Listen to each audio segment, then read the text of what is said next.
across all these polling stations, for the vast majority of them, the ballots were counted in the presence of people.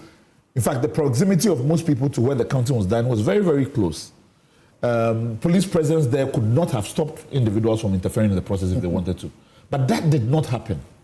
Now, why is this happening around collation? Tells you that the problem is not that people are present.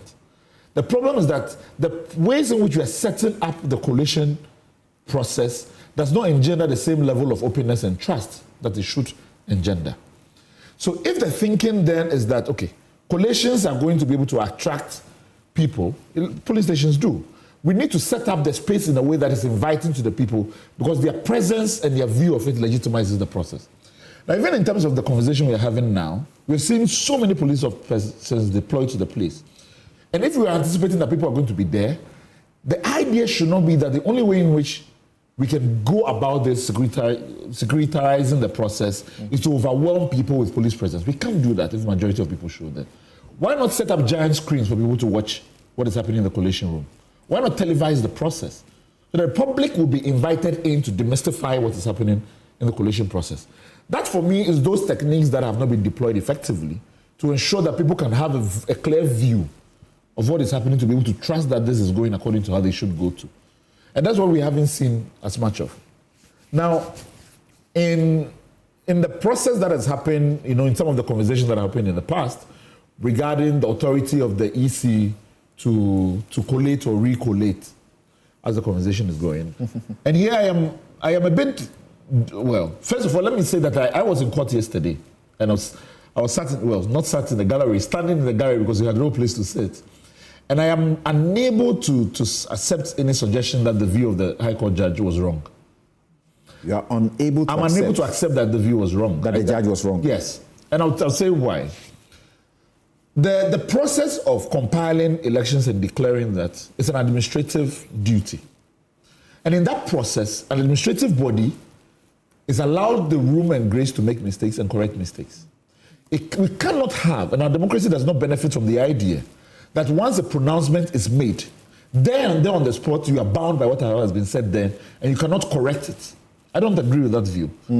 Perhaps the difficulty we're having is not that the law, that's what the law says, but that the EC has taken that posture in the past.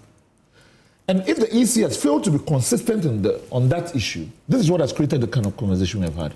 If in the past it said that if you have a challenge with what we have declared, let's recollate, then it's not a problem. In fact, the law allows us to recount. When a count is challenged, you're allowed to recount again. You can even demand a second recount until the presiding officer refuses things that, no, it's unreasonable. And even then when we go to collation center, the law says that the returning officer shall recount. So there's almost a 3-step recounting process. And I don't see why recollation cannot be done as many times as I think it's supposed to be a 2-step. It's a 2-step. You, at the polling station, you have one opportunity. You have two opportunities, actually. Okay. So you have 2 opportunities under the law. But then if the officer there thinks that is unreasonable, that's right, it goes to collation, and then the returning officer will ensure the recount at the collation center. At the collation center. Okay. So that's how it is. And I think that even in terms of the collation process, if the EC has made a declaration, which in its own view, administratively, it says that we got a number of things wrong, let's do that. I am always more concerned about what is the future integrity of our elections. That if the view is taken that anything said binds, it means that all you have to do is that get an individual as scrupulous as however the person may be, and then declare anything. And we say that, okay, now go to court. I don't think that's fair.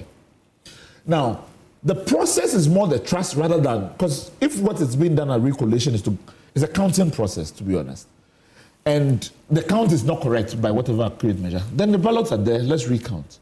So the process is not, the question is not about the recounting, it's whether or not there's a trust in the boxes which are there. So let's recenter them as to where the proper questioning should be. Because there are claims of foreign material, yes, so to speak. Absolutely. Sheets and so on popping up at some of the places. And that has been my concern, that I am not hearing enough about what the opposition now has talked about, several instances where they have stopped swap of ballot boxes or people who have printed extra.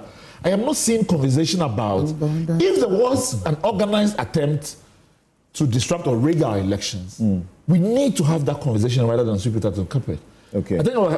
I think last week on Newsfile, there was this conversation which was being had about electoral offenses are offenses too. So if there's an organized attempt to rig the election, then let's go into that. Right. And if we don't get at that, then you're going to have the kind of problems I think we're seeing. I'm sure later Frank Davis will come in on this, but this